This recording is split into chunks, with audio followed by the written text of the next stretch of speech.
Hi, man, peace. So a couple of weeks ago, embittered retired NBA legend Charles Barkley decided that he was going to levy a personal attack against Mr. Draymond Green in the aftermath of one of Golden State's games against the New Orleans Pelicans. Charles felt like Draymond was going overboard with many of his verbal attacks and assaults on many of the members of the Pelicans, and then he got into an altercation with Rajon Rondo around halftime, which pretty much sent Chuck over the edge. I did a video about it, and basically I asserted that the reason why Charles Barkley oftentimes has so much vitriol for Draymond is because Draymond reminds him a lot of himself. The main difference being that Charles was much more talented offensively, but on Draymond's end, he happens to be one of the members of a championship team, which Charles Barkley was not able to benefit from. He tried to run to the Phoenix Suns and hope that they would become a championship level team, but he was not good enough to lead them to the promised land. And I believe that he takes out a lot of his frustration at his own career shortcomings on Draymond, because Draymond reminds him a lot of himself. Well, we're going to see here that both Shaq and Kenny are going to corroborate my views on that sentiment. So, of course, they're going to talk about it, and I'm going to chime in. And tie the series at 3 games apiece. We are joined by Draymond Green. Now, this is Shaquille O'Neal. This is Kenny the Jet Smith. Charles Barkley here on this side. But I think you know all the guys here on this set. You know his nickname, Ernie? Absolutely. Yeah. What is it? You tell me. Day Day. Day Day. Why is it Day Day? Because his mama called him. Oh, that's right. Yeah, I did it. Yeah, that's one of the names that his handler, a.k.a. his mother, calls him. Meanwhile, she's all over the internet on social media trying to create as much chaos as she can, trying to sow dissension between the team and Kevin Durant. But let me say this. A lot of her statements are on point.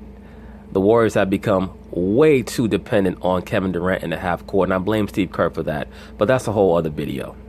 Yeah, I did hear that before. So honestly, give me your level of concern with the start you guys had, the fact you fell down by 17 in an elimination game.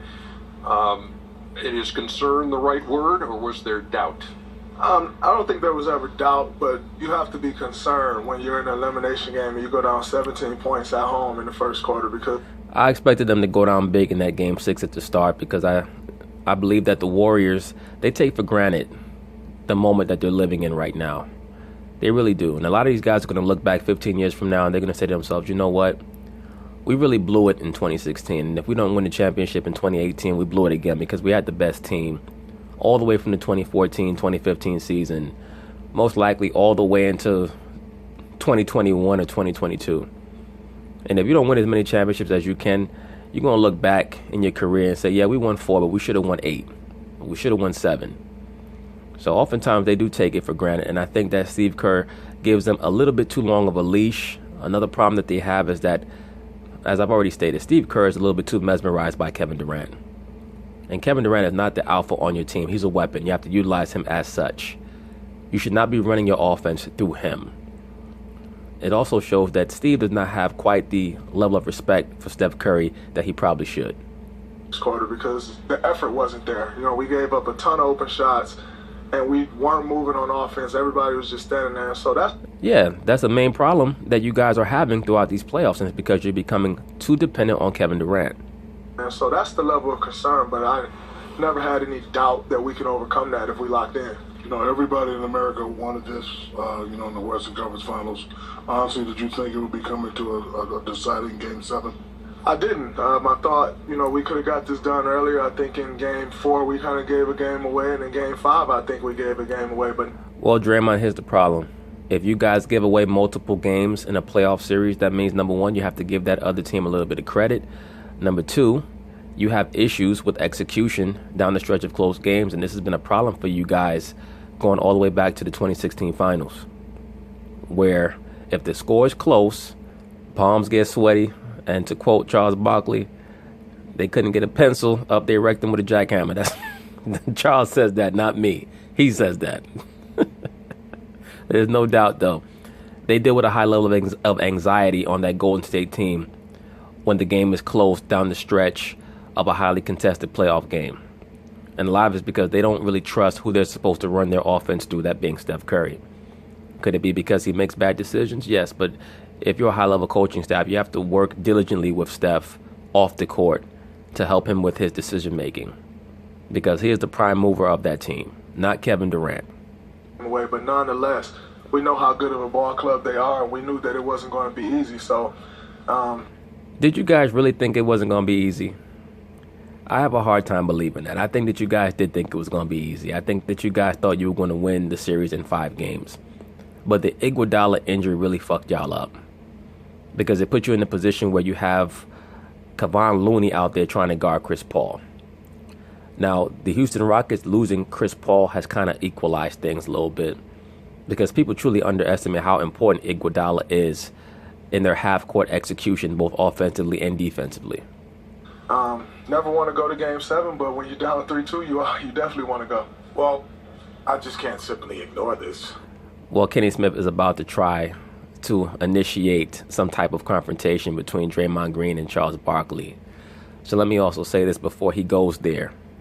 Much is made about the alleged large margin that the Golden State Warriors have in regards to the disparity between themselves and all the other teams in the NBA. They really only have a large margin when their long-range jump shots are falling. When their threes are not falling, their margin precipitously drops. I mean, it really does. Because they're not a team that normally says, I'm going to take it to the cup if my jump shot's not falling. They just keep trying to make three-point shots. And I really wish that Steph Curry would take more mid-range shots to mix in with his great drives and three-pointers, especially when the three-point shot's not falling. Because I think that it would make him much more effective. I think that it would throw a wrinkle into the defense in regards to how they're going to defend him. Pretty much the scouting report on Steph is stick with him everywhere he goes on the court, everywhere from 30 feet on in. He does not really want to take mid-range shots, so you make sure that you follow him around the three-point line. If he's able to start penetrating, of course we need to help because he's a great finisher. If you can get physical with him. But he prefers to not take too many mid-range jump shots. And I think that there's still plenty of room in the NBA today for mid-range jump shots because it adds diversity to your offensive attack and it keeps the defense on its heels. I've been able to put Charles back with Michael Jordan. No, you haven't. That's nonsense. What Kenny Smith did was he forced a meeting between Charles Barkley and Michael Jordan where they both happened to be in the same restaurant at the same time. Michael's done with Charles for life. He's done with him. Were you? Yeah, I was the one who did that. And this is Draymond Green, who is let me finish what I'm saying. Who is a key member of this championship mix, who does multiple things, and actually at times is very annoying to the opponent. Very similar, and this is what I'm going to say, Charles. Very similar to what you were for opponents when you played against. So I think a lot of the things that rub you wrong against him, you actually are the architect of them. And I agree with that. I wouldn't necessarily call Charles Barkley the architect of those tactics, but he definitely utilized them. All you have to do is go back and look at Charles' highlights. I lived through Charles' career, so I know what he was about. He was certainly a provocateur. He was a player who oftentimes would get under other players' skin or try to by whatever means necessary, whether it be verbal or physical. He was much more talented than Draymond offensively. But Draymond is much more talented than Charles was defensively. And his style of play is a little bit more conducive to winning than Charles's was because Charles was not quite good enough in that era to lead his team to a championship. But he probably got more out of who he was as a player physically than any other player in NBA history. This guy was 6'5" at power forward and was dominating dudes. Charles Barkley could face you up, could post up. Was not a great three-point shooter, but when he got hot, he could ding you from long range. He could finish with the left hand, right hand, could finish over centers. Great vertical leap. Tim Grover, the former trainer for Michael Jordan, stated that Charles Barkley was the most naturally gifted athlete that he ever trained, including Michael Jordan, including Kobe Bryant. Tim Grover stated that. Charles Barkley was a physical freak in regards to what he could do on the basketball court. Had well over a 40-inch vertical leap. And dudes would bounce off of him when he drove the basketball. Agree with you are the architect of them. You did all the stuff. You are the architect. You did all the stuff he did. You guys are trying to make a mount out of molehill. I made a sarcastic statement about Draymond. No, it was not sarcastic. You really meant it. You don't like him. And you don't like Golden State. At halftime of one of our games, and everybody tried to take it to a whole nother level. Okay. He know I think he's a hell of a player. I've told him that. I've never said anything bad about him. You guys are trying. You said you wanted to punch him in the face, Chuck. Come on, knock it off. I didn't say anything bad, but I'm not making anything of it. Okay. I'm just letting you know that the things that annoy you, you created him. What? The things that annoy you about him. Right now, in Draymond's mind, he's thinking, this fool did not create me. Saginaw, Michigan created me. Mary Babers created me. I have my own style. I have my own way of playing. I have my own way of expressing myself. That's what Draymond's thinking right now, but he's going to fall back and chill because I believe that he has a certain amount of respect for Charles Barkley. And I think that he was a little bit turned off or put off by Charles sitting up in a studio stating that he wants to punch Draymond in the face. People are trying to act as if Charles was strictly joking, but no, he was being partly serious. He does not like Draymond because of what Draymond represents, which is the success that he wishes he could have had. He's never liked Golden State. He calls them a jump shooting team. He predicted that they would never win a championship. When they won in 2015, he said it was because of the injuries that Cleveland suffered. Now, they went up 3-1 in 2016, and when they lost because of the injuries that they suffered, Charles exulted in their defeat. And then, of course, they go and they sign Kevin Durant. So that really pissed Charles off because now it was like an abundance of riches for a team and a franchise that he does not like because of their style of play, as well as the fact that they were much more successful in doing what they did than his team was, because once again, the Phoenix Suns of the early to mid-90s were a jump shooting team. That's what they were.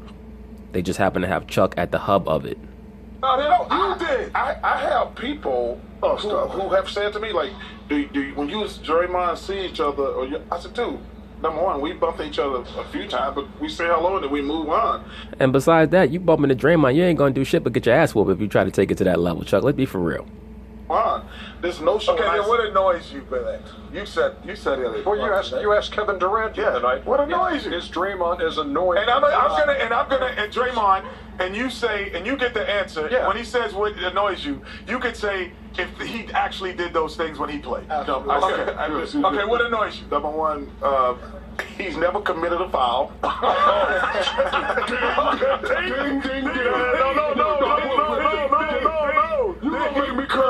Well, that's all great players. And let me say this.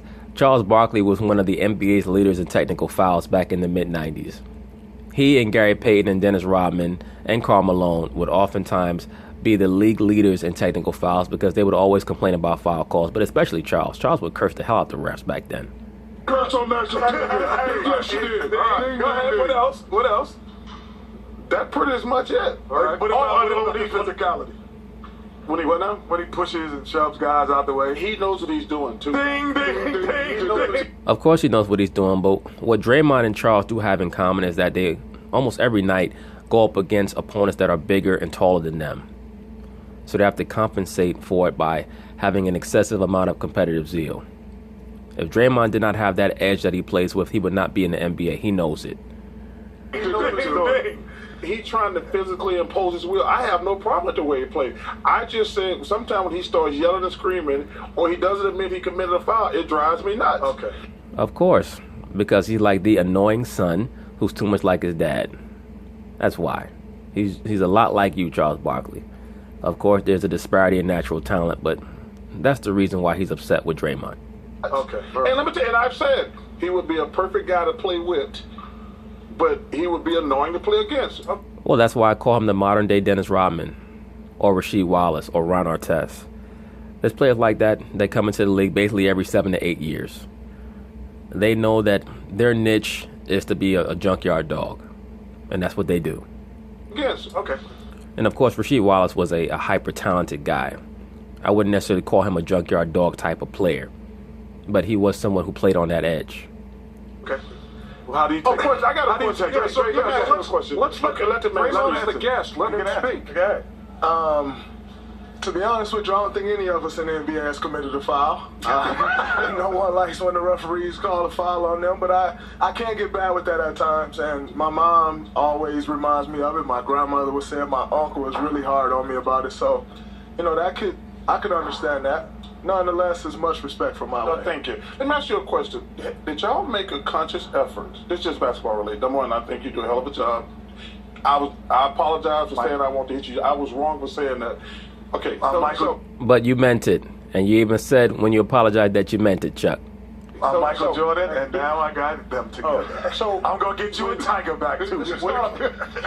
So listen, Dr. Phil. Did y'all talk about? I mean, maybe I'm talking about y'all's strategy, but did y'all make a conscious effort to play more guys to try to start wearing this team down? Not necessarily. When Andre went out, we got to find better rotations. Andre is a key part and a key piece in everything that we do on the offensive end and the defensive end. Absolutely.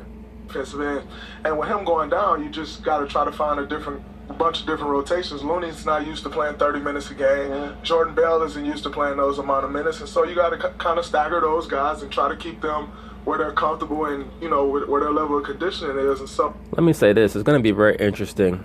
Should the Golden State Warriors win Game 7 in Houston, what are they going to do the first couple of games against Cleveland? Because I would assume that without Iguodala, should he miss those first couple of games, that is going to affect their defense of LeBron as well. Because Iguodala is normally their main defensive option on LeBron. They're going to have to put KD on LeBron, and they may cost him in regards to fouls. And so that's when the more guys started to come into play, is when Andre went down. Steve haven't mentioned to y'all guys they only playing 7 people? We noticed it. When Mute went out the lineup, he stopped playing. I think they were bringing Gerald or Eric Gordon off the bench, and that was pretty much it. So we kind of noticed it, and we know that, James has to do a lot for them, and Eric Gordon has to do a lot for them. So you just want to try to make them work for the stuff, as opposed to the first quarter where we gave them everything. Everyone knows you're the vocal leader on the team. My question to you is, when you're talking to different guys, because me and you were similar, so my question is, when you're talking to different guys, do you have to change your tone and your pattern, like when you're talking to guys that are a little bit more sensitive? Absolutely. I think, a part of being a leader is understanding your guys, understanding who you're leading. You can't lead everybody the same way. Now, there's a time and a place where everybody's just going to get it however you're going to get it. Who gives it to you? Who gives it to you if you're giving it to those guys? KD.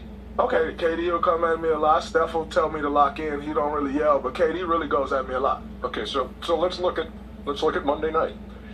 On the road for a Game 7 against a team where right now we don't know if Chris Paul is available or not, but with a hamstring injury, certainly not 100%. How is that team different without Chris Paul in it, and how do you prepare for them without Chris Paul?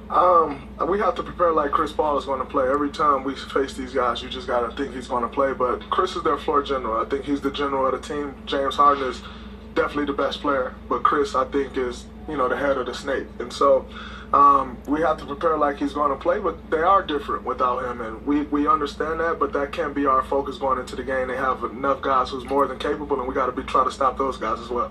And beyond that, if and when you step on the court and Chris Paul is not there, you can't let your guard down, because that's the way to allow a team like that to get out to a 15-point lead again.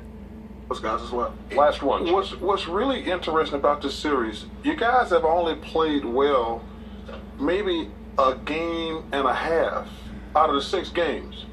What is that? Honestly, we feel the same way. We just feel like we haven't really put 48 minutes together yet. And you guys are not executing on offense because your coach is too much in love with Kevin Durant. And it may be because maybe Steve Kerr is observing certain things about Durant psychologically, that he's not emotionally invested in the team's success like he was last year. So he's trying to put more of a pronounced role on Kevin Durant, hoping that that's going to wake him up. Maybe Steve Kerr is taking for granted that Steph Curry will always be engaged or is never going to complain. And that happens sometimes. You can't take people for granted. You can't take a player like a Steph Curry for granted. If Kevin Durant is not as into it, quote unquote, as he should be, then maybe that's just his way of showing you that he needs to be a secondary piece in these playoffs until he's galvanized. Maybe he's waiting for LeBron. But there was definitely a certain portion in this series against the Rockets where Kerr was going to Kevin Durant way too much. Or he was allowing Kevin Durant to go to himself way too much. And that one-on-one KD and the highest moments against top-level competition, that's not going to win you championships. And you got to give them some credit. Their defense has been great. Mm-hmm. They've been really playing well offensively. So what better game to put that game together than Game 7? So that'll be our focus going into it. But you got to give them a lot of credit for what we've struggled with throughout this series. Before we let you go, apparently the guys in the truck have dug up a piece of video you might want to watch. Oh my goodness. This is Charles being put to the floor by Sean Bradley. Looks like you got shot. Watch this right here. This is where he goes down for the count. This is where. Look at him. He's such an actor. My head. Come on. Keith Jones is still. Here it comes right here. Look, wow. Charles is dumbass trying to get some type of an extra free throw or some shit like that. What's going on, man? Just knock it off. Stop it. My hip and my back. Stop it. Hey, man, I got hurt for real. Guards I got hurt for real on that play, man. Man up. Sean Bradley's like 122 pounds. The Twitter machine. The Twitter machine is working overtime. I agree. Chuck was a little bit shook when he saw Draymond because he was not quite sure what Draymond was going to say or do. But Draymond ain't thinking about no damn Charles Barkley. I